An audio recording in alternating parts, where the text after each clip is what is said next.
Hello, hi guys! Magandang hapon sa inyong lahat. This is Chin Rodriguez from Mesagari Channel, a faith healer, also mata reader. So ngayong hapon na to, tingnan natin na nagsabihin sa'yo ng ating mga gabay. So this is special gabay for the month of March 18 hanggang March 25 for the sign of Virgo. So Virgo, welcome to my channel. Ano kayang messages, advices ng spirit guides ang ating masasagap for today's video? Kung ano naman kayang energy or kaganapan sa buhay ng mga Virgo ang ating mahagilap. So guys, this reading is a general reading lamang. Hindi lahat makaka-resonate. Kunin lamang po ang makaka-relate sa inyo. And comment down below kung kaninong energy ang ating nasagap. And of course, don't forget to like and subscribe my channel and hit the notification bell for more videos update. And of course, maraming salamat po sa mga walang sawang pagsuporta sa aking channel, lalo-lalo na yung hindi nag-i-skip ng ads. Naway pagpalain kayo ng Diyos at may kapal. Siksik-liglig na gumapaw na biyayang manong balik sa inyo. So guys, tignan natin ano ang pinakapasabog sa'yo ng ating mga gabay. For special gabay, let's see and watch this. Angel Spirit, let's give information. So there is all the 5 swords, self-sabotage, or something affair 5. May patas na laban naman dito, may mga bagay na makukuha mo at malalaman mo kagad, no? At sinasabi sa'yo dito, kung mag-ingat ka lang sa mga thoughts and information na ibinabahagi mo, no? Baka magdalap to sa'yo ng something inside job, no? Kumbaga, maaaring itong mensahe na ibigay mo, gamitin against sa'yo. Maging maingat at mabusisi sa kung ano man yung informasyon na binabahagi. So there's the word card. So there's an information with the travel. And of course, there's an all aspects. And of course, there's an 4 elements na represent dito with the fire, air, water, and land. Pero kasi sinasabi dito guys na kumbaga napapalibutan ka ng blessings. There is a word for represent for a success. At talagang meron sinasabi na may offer sa iyo ang ating angel spirit na kailangan mong pakakatandaan. So let's see additional messages. So there is a death card. A transformation. So ibig sabihin dito pagkatapos nitong mga pangyayari sa buhay mo, masisinay mo, no? Makikita mo ang liwanag na inaasa mo, no? Maaaring matatapos na ang madilim na bahagi sa buhay mo at magkakaroon na ng bagong bahagi na magsisilbing kaliwanagan sa lahat ng katanungan sa buhay mo, no? So let's see additional messages. And ako sinasabi dito with the 6 of Wands. So there's a victory. So there's a signs, no? Talagang kumbaga there's a flag na nire-represent na winning game. Talaga parang pinapakita sa akin dito na there's a victory and success. Kasi there's a horse and there's an elephant na nagre-represent for abundance, no? Talaga sinasabi dito na mapagtatagumpayan mo at magsisilbing swerte to sa'yo. Oh my God. So let's see additional messages. So there's the temperance. So there's an information dito guys with an angel's guides, no? Talagang ginagabayan ka ng ating angel spirit. The temperance represent the perfect timing. So this is the moment na ata na kailangan mo nang makabangon. O kumbaga, ito yung hudyat ng pagbangon, no? And the 4 of Swords na makinig ka sa intuitions mo. And there's a rest. Kailangan mo ipahinga ang isip at puso mo. So let's see what is the 5 of Swords. The 5 of Swords represent the Queen of Wands by confidence, no? Kailangan magkaroon ka ng kumpiyansa sa sarili mo na alam mo ang ginagawa mo, no? Alam mo yung mga bagay hakbangin sa buhay na magsisilbing iyong tagumpay, no? Kumbaga sinasabi dito, kumbaga pagkakaingatan mo ang mga desisyon at mga plano mo sa buhay na i-share or binabahagi mo sa ibang tao. The word card what represent what?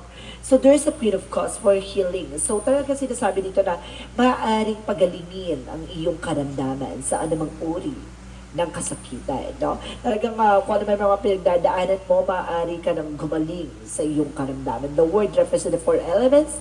Talagang sinasabi dito na lahat nito ay hawak, no? Talagang sinasabi na success is coming in for you. No? And because there's the 7 of Wands, protection. No, proteksyonan mo yung sarili mo kasi babaguhin na ang pananaw at paniniwala mo. Kasi there's an information with the protection. No? Atong sisilbi protection, tingnan nyo guys, there's something, kumbaga nakakakilabot na parang, see, there's an angels, God, guys, na gumagabay sa'yo. There's an angels na pumuprotekta at gumagabay sa'yo. Aha. So talagang may bahagi dito ng gabay, no? Na patungo sa iyong pagbabago. The Ace of Wands is a new beginning, no? A new plan. So there's a signs na, kumbaga, binibigyan ka ng senyales na magkakaroon ka ng bagong simula na papagtatagumpayan mo. So the Temperance represent what? The Knight of Cups. So there's a lot of offer. Darating yung offer na to, na ito na yung tamang timing, no? Para tanggapin mo ang panibagong yugto na darating sa buhay mo. And of course, there's a Four of Swords for the Sun card. Wow! There's a pure positive outcome. Talagang, di ba, papabor na sa iyo ang sitwasyon at talagang magiging maganda ang kalalabasan ng sitwasyon. So let's see what is the Five of Swords and the Queen of Wands. So there's the Eight of Cups. So there's a letting go, no? Kumbaga may mga bagay dito na kailangan mo ng pakawalaan. May mga bagay na kailangan mong iwasan. At may mga bagay na kailangan mo ng bitawan. Kasi may mga bagay dito na nagsisilbing blockage sa'yo, no? Kaya hindi ka makaalis sa sitwasyon. Kailangan na patas ka para sa sarili mo, para sa ibang tao. So kailangan mo dito tanggapin yung mga bagay na kailangan ng i-let go. The Queen of Wands is the confidence. Kailangan malakas ang kumpiyansa mo sa sarili mo at malakas ang loob mo na bitawan ang nagbibigay balakid at nagbibigay problema sa iyo. So let's see what is the World card and the Queen of Cups. So there is the Moon card for a revelation, reveal. So may mga bagay dito na matutuklasan mo. The Moon is a coming in for you for a dream coming true. And the Moon, nagre-represent to ng something at truth reveal. Talagang papakita ang katotohanan sa likod ng kasinungalingan. Then of course, there's a that card for Seven of Wands. Represent the Hangman in reverse. Baguhin ang perspective. Baguhin ang pananaw. Baguhin ang iniisip. No? Kumbaga, baka ito yung magpapabago sa paniniwala mo. Baka ito yung magpapabago sa pananaw mo. So let's see what is the Six of Wands and of course the Ace of Wands. And of course sinasabi dito with Five of Pentacles, kumbaga sinasabi sa dito na mapagtatagumpayan mo at magkakaroon ka ng bagong simula at mawawala na tong financial crisis mo. No? Kumbaga makakabangon ka na, matatapos na ang utang mo, matatapos na ang mga problema mo pagdating sa finances and career. Even sa love life, parang sinasabi dito, natatapusin na ang nagbibigay balakid. So let's see what is the Temperance and the Queen of Cups. So there is an Eight of Pentacles. Focus. Not being dedicated sa ginagawa mo. So talagang pagagalingin ka sa lahat ng aspeto dito at talagang nire-represent this is the timing na kailangan mo nang mag-focus sa sarili mo, no? At kailangan mo na hanapin at tuklasin ang panibagong eksena. And of course, there is a Five of Cups for something disappointment, no? Kumbaga, or something regret, no? Kumbaga, kailangan tanggapin mo, no, yung mga bagay na nawala na. Makinig ka sa intuition mo na bago ka mag-take ng action or bago ka magdidesisyon, titignan mo muna yung possibilities para walang regret at walang disappointment, no? And of course, let's see what is the additional outcome. Ang pinaka-outcome is the Nine of Pentacles, a blossoming abundance. So, maaaring lalago at lalakas na about sa finances for you. And of course, there's a Two of Swords, there's an indecision. Kumbaga, wala ka pang nakita na tamang pagkakataon or tamang tiyempo, no? Na para maging, kumbaga, kailangan mo lakasan ang pakiramdam mo dito para yung decision na gagawin mo ay solid, na para hindi mo pagsisihan. Because there's a Hierophant for a lesson learned. Matuto ka na makiramdam bago ka magdesisyon. Alamin mo muna, tuklasin mo muna, mag-observe ka, mag-analyze ka, bago ka magdesisyon. Kasi may lalago at lalakas sa finances dito. Just be aware sa magiging actions mo. So let's see additional messages for career.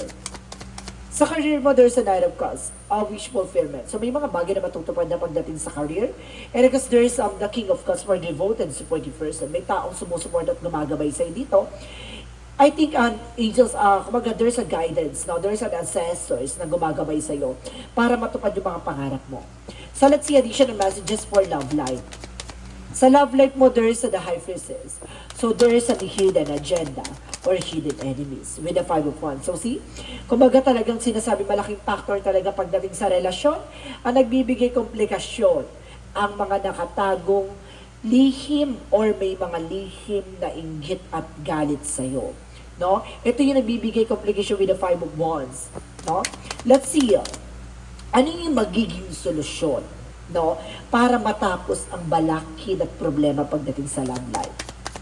Bago tayo mag-proceed sa health, alamin na natin yan. Para magkaroon tayo ng additional information, no? With the Three of Swords. Oh, kaya pala, guys, no? The Three of Swords, talagang inggit, no? And of course, the Seven of Cups, ginugulo, no? May taong gumugulo sa sistema pagdating sa pag-ibig mo. And of course, ang pinakasolusyon dito is the King of Swords. Putulin, stop the pattern.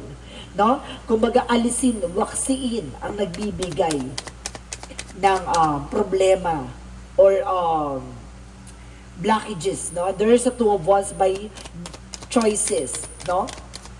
Dalawa lang naman ang pagpipilian mo dito para matapos yan. With the Queen of Pentacles, being practicality, and of course, an Eight of Swords, kumawala sa negativities, no? Kumbaga napapalibutan ka ng toxicities and negativities around you. See? Hindi ka makabangon, hindi ka makaalis. Nakalock ka dito sa sistema or sa eksena. Kailangan maging practical kapag dating sa career, no? Kumbaga itong tao na to ay maaaring naiinggit sa iyong finances, no? Kaya ka ginawa ng hindi maganda. Ang pinakasolusyon dito, kailangan mo nang maging resilience, maging tahimik pagdating sa business, sa negosyo o hanap buhay pagdating sa love life. Yun ba ang pinaka-decision or pinaka-solusyon? So there is a Six of Pentacles. So see, balance. Kailangan mo maging balance. And there is a giving and receiving something by the universe. Kailangan mo na collaboration for something. No? Kailangan mong alisin at wasakin ang ano man naman nagbibigay balakin. So let's see additional messages for health. Sa health mo, there is a Page of Pentacles, investments. Ibig sabihin dito, kumain ka na masusustansya. Huwag mong tipirin yung sarili pagdating sa pagkain with the Knight of Wands. Ibig sabihin dito, napakalapit mo na para matuklasan ng nagsisilbing kahinaan mo, no? Kaya kumbaga, see, there's a Hermit card. So see, kumbaga may mga nararamdaman ka, pero hindi mo iniinda. May mga nararamdaman ka, pinipilit mong kayanin, no? There's a Hermit card. Soul search and soul enlightenment. So ibig sabihin dito, binibigyan ka na ng signs na ang nararamdaman mo at yung mga sakit na nararanasan mo ay it's not an ordinary. This is a spiritual problem. Okay. So let's see what is the magical fairy messages. For magical fairy messages, so there is a be yourself. Now this situation call for you to be your authentic self, which is the basis for your personal power. Now maging ka sa sarili mo. Now take charge of your situation. At the same time, holiday. So this coming holiday, the answer you're looking for can be found during a vacation, retreat, or holding gateway. So ibig sabihin nito, ngayong holiday season, kailangan mong magpahinga, tuklasin, at alamin ang kumbaga magpapagaang sa kalooban mo para malaman mo at matuklasan mo yung nagsisilbing balakid sa buhay mo. So let's see, what is Yin and Yang Oracle card? Ang ganda no? Ang ganda ng pinaka magiging outcome mo pagdating sa career and love life. No? Kumbaga napapalibutan ka talaga ng inggitera. At mga napapalibutan ka talaga. See, there's an isolation and thoughts, no? Kumbaga, nag-overthink ka Kumbaga, you're being paranoid. So, there's an Ace of Earth, Taurus, Virgo, Capricorn. So, some of you guys, no, parehas kayo ng sign ng person mo, no? Parehas kayong Earth sign. And of course, there's an information with Leo, Aries, Sagittarius, or either pares, there's a fire sign involved with you. Mari person mo is Leo, Aries, Sagittarius. And of course, there is the truth expression. So talagang malalaman mo at matutuklasan mo yung katotohanan. And of course, for the last for yin and yang oracle card, masculine energy. Wow! So, if you are a masculine person, or either yung person mo ay isang masculine, no? It's a hot person, no? Kumbaga, mukhang masarap siya. Chariot. So, let's see what is Archangel Michael messages for you. For Archangel Michael messages for you, so you're on the right path. So, nasa tamang direksyon ka. Napapamanood mo tong reading na to at talagang tumugma sa'yo. Plakado. Talagang dapat mong pakakatandaan to. And because this situation is already resolved. Or some of you, Virgo, nasolusyonan na at tapos na ang mga kaganapan sa buhay mapagdating sa mga balakid. So, nandun ka na sa sistema na paahon ka na. No, paahon ka na, paangat ka na, at nakaalis ka na sa sitwasyon. No, nandun ka na sa next step of your life, yung panibagong yugto nga na sinasabi sa unang baraha. Now, so let's see what is the chakra.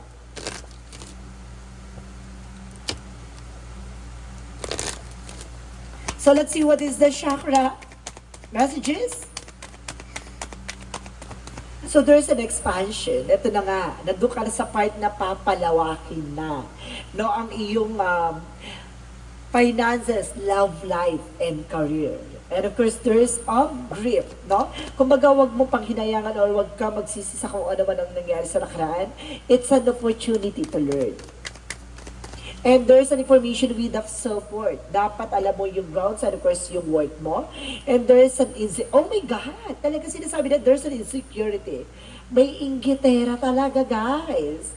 No, talaga sinasabi dito na may inggit, no? May ngit-ngit siya, kaya siya gumagawa ng hindi maganda sa'yo.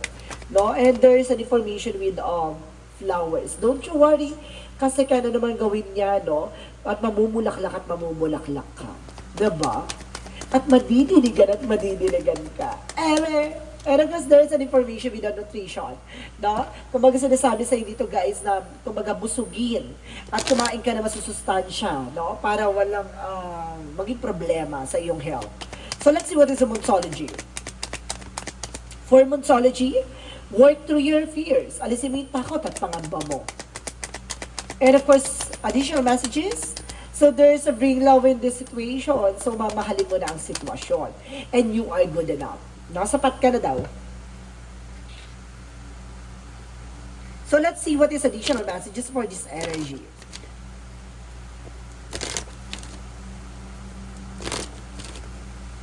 Wait lang, guys.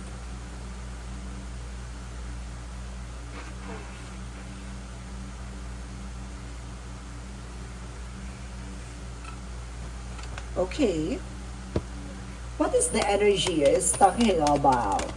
So there's a woman holding a coin. So some of you babae ka na may hawak ng finances. Or either yung person ay babae na may hawak ng finances. And Archangel Michael for chakra. Nandito si Archangel Michael to guide you, to protect you. No? At sinasabi sa'yo dito, siya ang gabay. At gumagabay sa'yo. And there's an attachment. So ibig sabihin nito, mag-ingat ka sa mga makakasalamuha at kumbaga makikilala mo, no?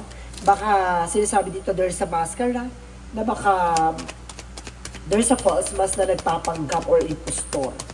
So let's see additional messages. Earth School. So there's a life lesson. So see, talagang nasa buhay mo talaga ang maraming matutunan, maraming matuklasan. Higher learning, no? Talagang kakaiba to. Itong karanasan sa buhay mo ay kakaiba to. No? There is something soul growth. Talagang may tungkol sa spiritual. There's a spiritual talaga.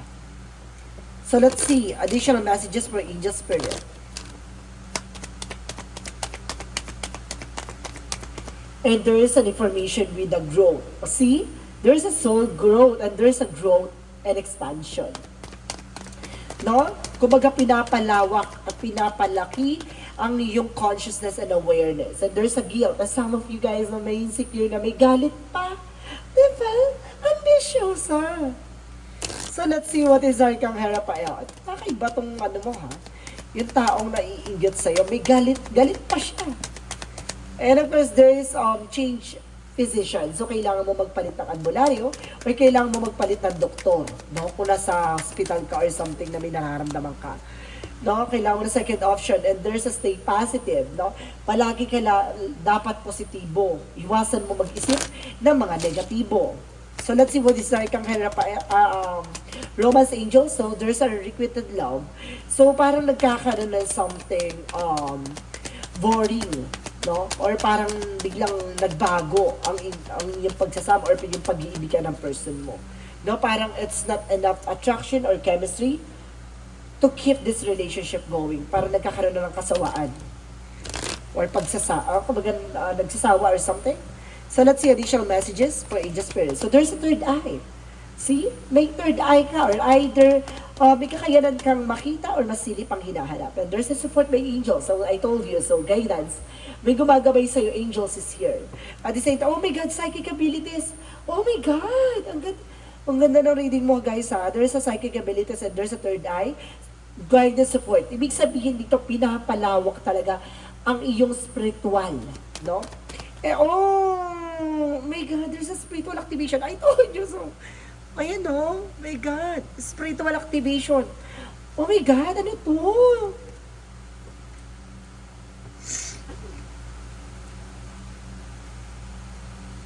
There is a physical abilities. And of course, there is a spiritual activation. There's a support guidance. No? And of course, there is a third eye, clairvoyance. Oh my God, guys. So let's see. Last one more card. Gusto ko ay dagdagan pa ng mensahe. Oh my God, ano ito?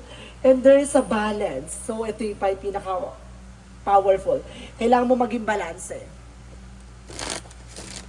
So let's see what is the angel's answer. And there's a way. May mga bagay na kailangan mo hintayin. And there's a meditation that brings the answer. So see, oh my God, talaga sinasabi na there's a spiritual journey, guys. This is the spiritual journey ever. Oh my God. There's a rare gift. Kaya siguro binibigay itong mensahe na to. Kumbaga, may something na gusto ipabatid sa'yo. There's an helpful people. Magiging manggagamot ka. Or either makakatulong ka. It's either maging massage therapist ka or magiging healer ka, maging tarot reader ka, basta makakatulong ka sa tao. Helpful people eh. Helpful people. No? Kumbaga isa ka sa magiging instrumento ng ating Panginoon para maging isang manggagamot. No? So let's see what is the angel's number. Angel's number represent what? Angel's number, oh my goodness. So there's a 999 angel's number, guys. Lesson learned. Oh my God. Diba?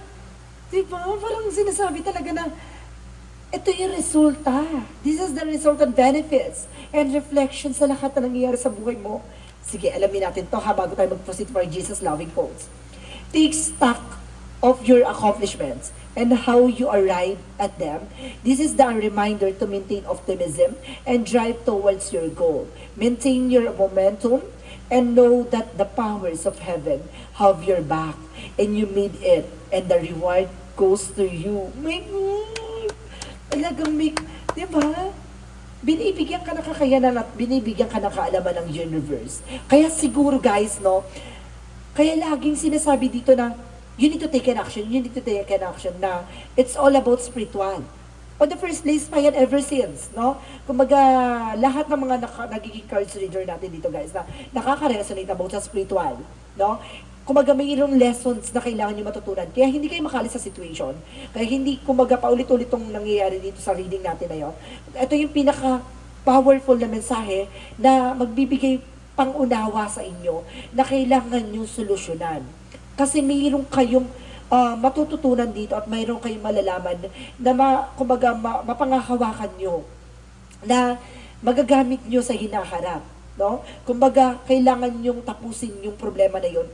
At the end of the time, mag-unfold siya naturally. No? Doon napapasok yung swerte at tuloy-tuloy na swerte, guys. Doon yung sinasabi na the reward goes to you. So talaga makukuha mo yung reward na yan at the end of the road. Na pagkatapos mo tong spiritual journey mo na to, guys, pasabog ang mararanasan mong kasaganahan. So let's see what is the Jesus loving quotes. Huwag kang bibitaw dahil ito na. Mararanasan mo na ang matagal mong inaasam. And ask and shall be given to you. See? Kumbaga ito na. Ito na yung hinihingi mo. Ibibigay na sa'yo. Oh my God, nakakapanindig ka malahibo to, ha? My goodness. This is something incredible. So let's see what is the messages of life. So there's a application. I-apply mo sa sarili mo, no? Yung mga bagay ang mensaheng gusto ipabatid sa'yo. Today, I apply all that I have learned. During my spiritual guest, I practice love in my daily life. I allow my inner light to lead my thoughts. As I do so, the law of universal love take root in my life. So see, ayun yung ugat. Yun yung ugat na kailangan mong malaman. No? Yun yung nagsisilbing ugat. Kaya nagkakaroon ng mga panibagong eksena. Nandun ka pala sa ugat. So, ibig sabihin, kumbaga nagkakaroon na siya ng sanga-sanga ugat. Hanggang sa lumaki na siya bilang puno, ikaw yung puno. No? Na magsisilbing mamumunga ka at the end of the time.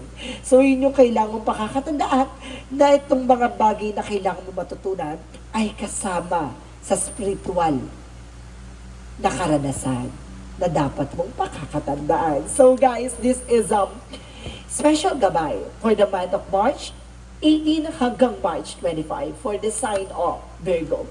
So Virgo, maraming salamat for this wonderful reading. So don't forget to like and subscribe my channel and hit the notification bell for more videos update. And of course, this reading is a general reading lamang, hindi lahat makaka-resonate. Kunin lang ang makaka-relate sa inyo and comment down below kung kaninong energy ang ating nasagap. So, maraming salamat, guys. And don't forget, no, na huwag kayo mag-skip ng ads for more videos update. Maraming salamat and see you in the next video. Bye-bye and babush!